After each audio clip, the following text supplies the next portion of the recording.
สวัสดีครับเจฟซาเตอร์ครับผมตอนนี้อยู่กับรายการเมโลวาร์ปครับผมวันนี้เราจะมาปั้นเซรามิก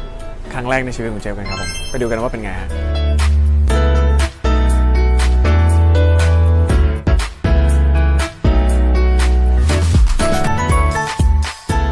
ทำไมถึงเลือกเป็นการปั้นเซรามิกคือจริงๆอยากปั้นตั้งนานแล้วเห็นแบบตามIGอะไรเงี้ยรู้สึกว่าแบบ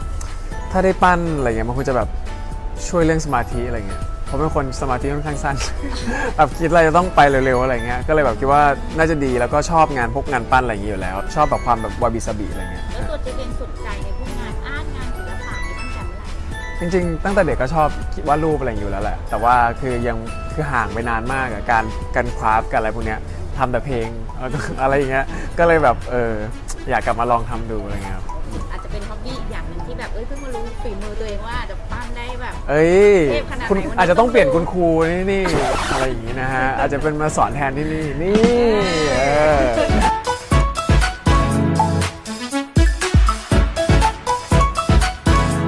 ครูชื่อน้องน้ำนะคะครับผมวิรณีวงศ์แสงค่ะเป็นครูประจำสาขาที่3 ย่านมิตรทาวน์ค่ะส่วนมากที่เข้ามาเจอก็จะมาเจอครูสอนที่นี่ซะส่วนใหญ่ครับผมถ้าไม่เจอครูสอนแสดงว่าครูอยู่นะคะโอเคครับคือการปั้นเซรามิกเนี่ยมันจะมีหลายแบบถ้าง่ายที่สุดเลยคือการบีบมือมันจะออกมาเป็นทรงนี้มันจะออกมาตามมือเราความหนาบางมันขึ้นอยู่กับแรงบีบของเราเองด้วยว่าเราจะบีบให้มันหนามันบางแค่ไหนอยากได้สูงอยากได้ไซส์ประมาณไหนแล้วก็อย่างหนึ่งจะเป็นการรีดแผ่นโทษนะคะจะเป็นเหมือนแก้วใบนี้มันจะขึ้นจากการรีดแผ่นด้านข้างก่อน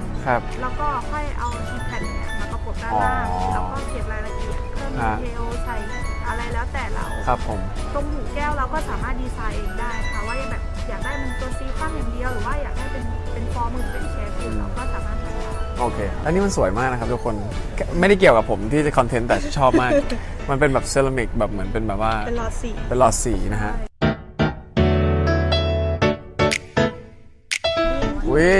ใช่ดินเราจะเอาไว้ใต้ผ้าถ้าสมมติเราไม่ใช้เพราะว่าถ้าโดนลมมันจะแห้งแล้วโอเคครับดินอันนี้สามารถปั้นกระถางใบใหญ่ได้เลยแต่ถ้าเจ๊อยากได้ไซส์เล็กกว่านี้สามารถใช้มีดตัดได้เลยเราดื่มชาจากกระถางก็ได้นะครับใช่นะครับลองไหมแต่แค่ว่าไม่ต้องเจาะมันอยู่ที่เรามันอยู่ที่ตัวเราด้วยใช่นี่คือดินที่เรากำลังจะเอาไปปั้นนะครับผมมีขนาดครูบอกว่าปั้นกระถางได้นะฮะแต่เราจะปั้นถ้วยชาจากอันนี้นะฮะอาจจะเป็นถ้วยที่ใหญ่นิดนึง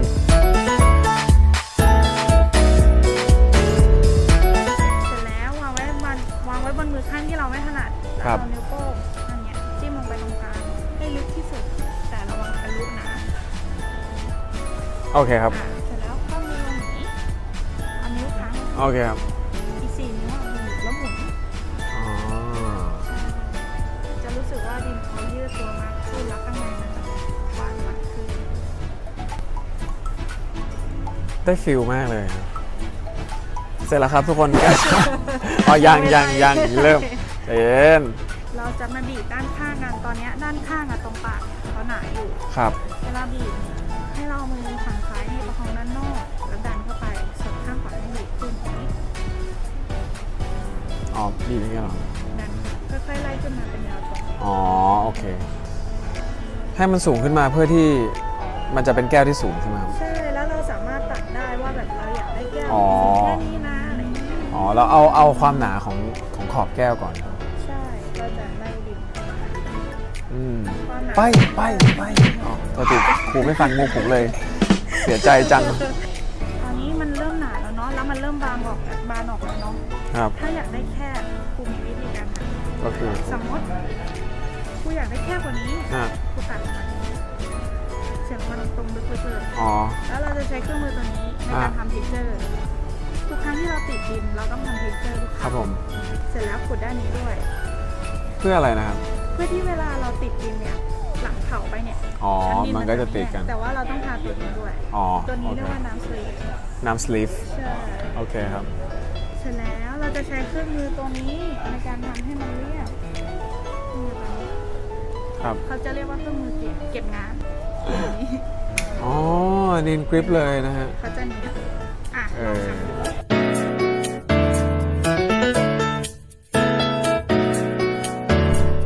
ครับตอนนี้ก็คล้ายๆแก้วเหรอครับเปล่าครับกะลา เดี๋ยวเราจะมาเก็บข้างในให้เขาบางลงเราจะใช้เครื่องมือนี้ในการขูด ขูดเขาออกแล้วครับ ขูดเขาออกใช่ถ้าตรงไหนดินที่หนาเนี่ยเวลาเผาหนาไปก็แตกนะ อ๋อโอเคอ๋อมันก็จะเรียบเนียนด้วย ใช่มันจะเหมือนเป็นการเก็บเรียบเนียนแต่ขูดเราก็ต้องคอยเช็คความหนาของข้างแก้วด้วยนะ อ๋อว่ามันบางไปไหม บางไปหรือเปล่า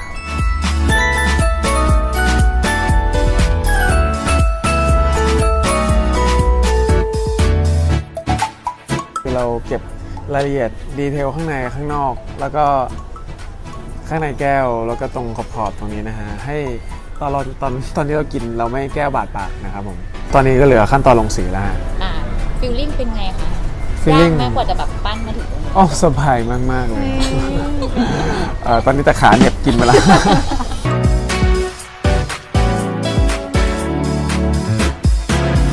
เป็นขั้นตอนการลงสีค่ะ เดี๋ยวจะให้เจฟเลือกสีนะคะว่าเขาอยากได้สีอะไร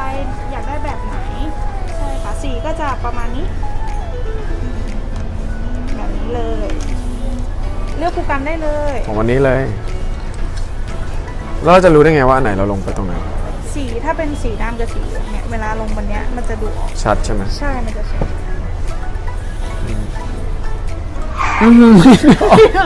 ดูไม่ออกเลยนะฮะสมมุติว่าลงแล้วกัน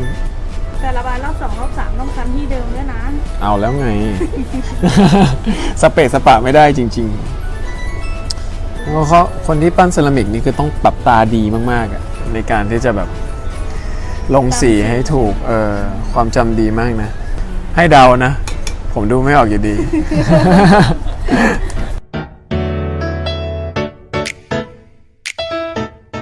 โอเคครับประมาณนี้ โอเคอ่ะเดี๋ยวครูจะถึงพัดลมให้รอสักแป๊บนึงให้สีเนี่ยมันแห้งไม่ติดมือเรา โอเค แล้วเดี๋ยว ครั เรา บ มาลงรอบต่อไปกัน ได้ครับ เล่าถึงความรู้สึกค่ะวันนี้เป็นยังไงบ้างอะไรที่แบบ ก็อยากมาปั้นนานมากแล้ว อยากมาปั้นนานมากแล้วฮะแต่เราก็รู้สึกว่ามันก็เป็นแบบที่คิดจริงๆด้วยว่าคือมันก็สนุกมากนะฮะแต่ว่าอาจจะยากนิดนึงตอนลงสี เพราะเราต้องใช้ความจำมากนะฮะผมว่าใช้ความจำมากกว่าตอนผมสอบการเงินอีก ชอบตอนสเต็ปไหนมากสุด สเต็ปไหนเหรอ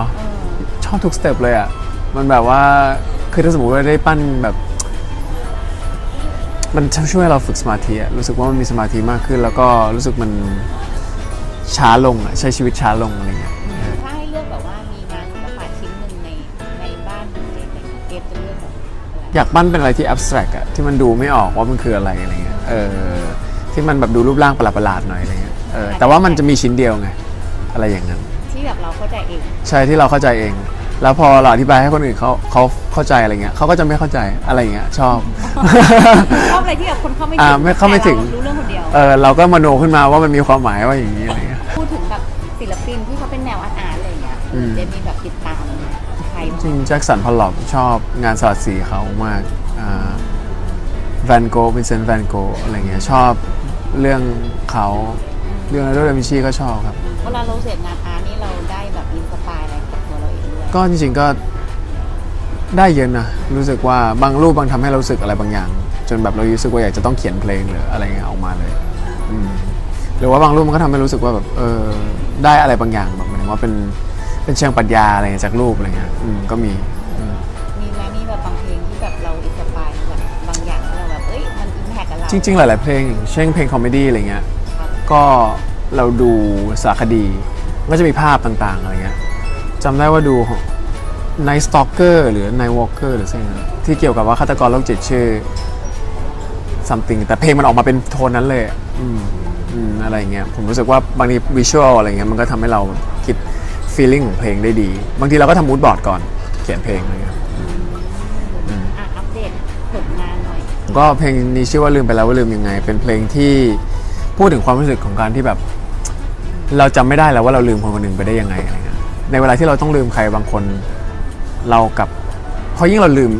เราจะลืมอันเนี้ยเราก็จะยิ่งไปคิดถึงว่าอันเนี้ยเราจะลืมอันนี้มันก็จะยิ่งว่าแบบชัดกว่าเดิมอะไรเงี้ยสุดท้ายแล้วเพลงที่ฟังหรือว่าที่ไปอะไรเงี้ยบางทีมันก็ทำให้เราแบบรีมายเขาตลอดอะไรเงี้ยก็เลยไม่รู้ว่าต้องลืมยังไงวะเพราะครั้งที่แล้วเราก็ลืมไปแล้วว่าลืมนี้ต้องลืมคนคนหนึ่งยังไงอะไรเงี้ยก็ ก็เลยกลับหยิบอันนั้นกลับมาใช้ไม่ได้งงไหมเนี่ยผมบอกแล้วแอบแซกมาก ที่มานี่คือตอนที่มันงานเพลงทีนี้เสร็จแล้วก็คือหัวนี่คือต้องเพลงนี้ต้องชื่อนี้เลยป่ะ จริง ๆ ผมเขียนมันมาตั้งแต่ก่อนหน้านั้นแล้วก็ค่อยทำดนตรีกับเมโลดี้ออกมาใช่แล้วก็ร้องออกมาจริงๆท่อนฮุกอ่ะคือท่อนฮุกอันเดียวกับที่ดาร์ฟแรกเลยร้องออกมาเป็นคำนั้นตั้งแต่ครั้งแรกเลย แล้ว ใช่ มูดแอนโทนฟีลลิ่งในการถ่ายทอด มันก็มีความ personal อะไรเงี้ยมันก็จะมีบางคำที่มันแบบกินกาแฟในตอนสายภาพสุดท้ายที่เธอเดินจากไปบางทีอาจจะไม่ได้ทุกคนอาจจะไม่ได้มีแบบโมเมนต์แบบกินกาแฟในตอนสายภาพสุดท้ายที่เธอเดินจากไปนึกออกไหมแต่ว่ามันแค่ได้อารมณ์นั้นอะที่แบบ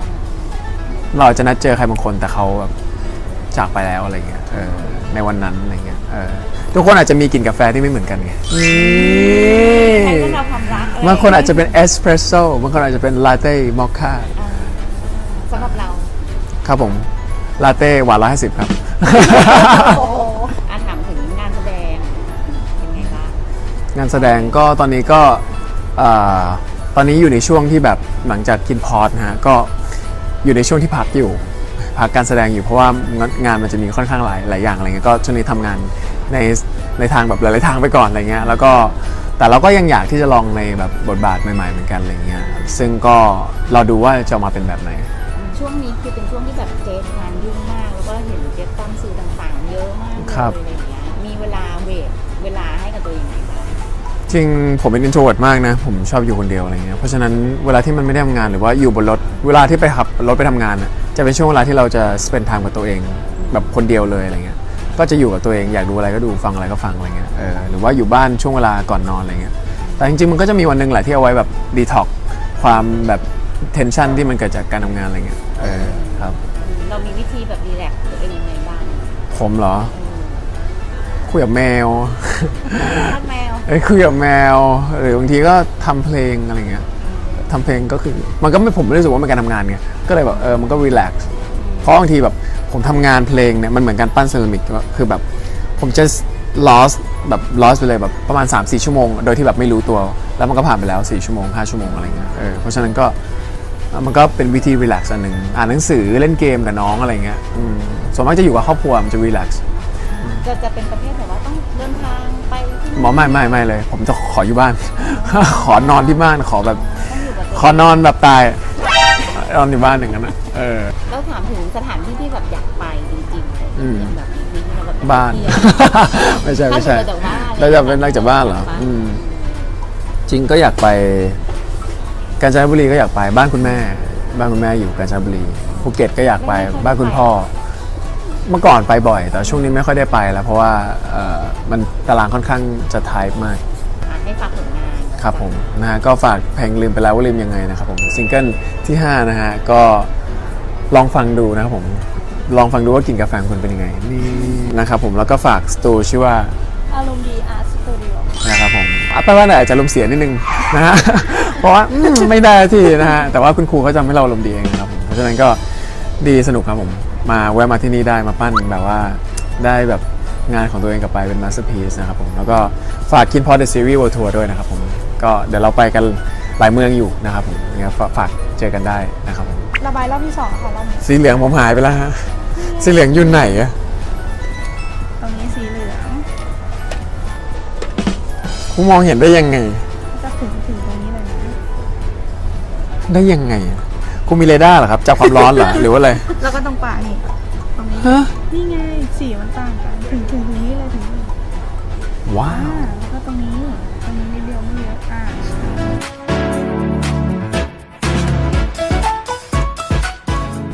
รอบนี้ครูไม่บอกนะสีเหลืองตรงไหนบ้างอ้าวปรากฏออกมาเป็นอะไรไม่รู้นะครูนะ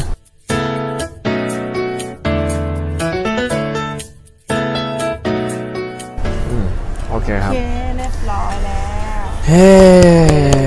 โอ้นะตอนนี้เราก็เรียบร้อยแล้วนะฮะสำหรับงานเซรามิกชิ้นแรกในชีวิตของเจฟนะครับผมสวยมากนะฮะยังไม่เห็นตอนเผาเสร็จแต่ว่ามันจะออกมาสวยครูบอกมันจะเล็กลงอีกนะฮะเหลือประมาณเท่านี้เลยไม่ใช่เหลือเล็กลงมากกว่านี้นะฮะยังไงก็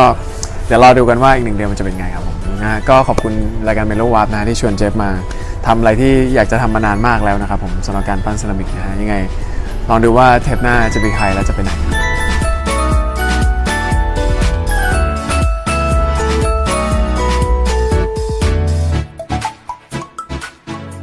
และนี่นะฮะก็เป็นเซรามิกนะครับผมพอเผาออกมาแล้วเป็นอย่างนี้นะครับผม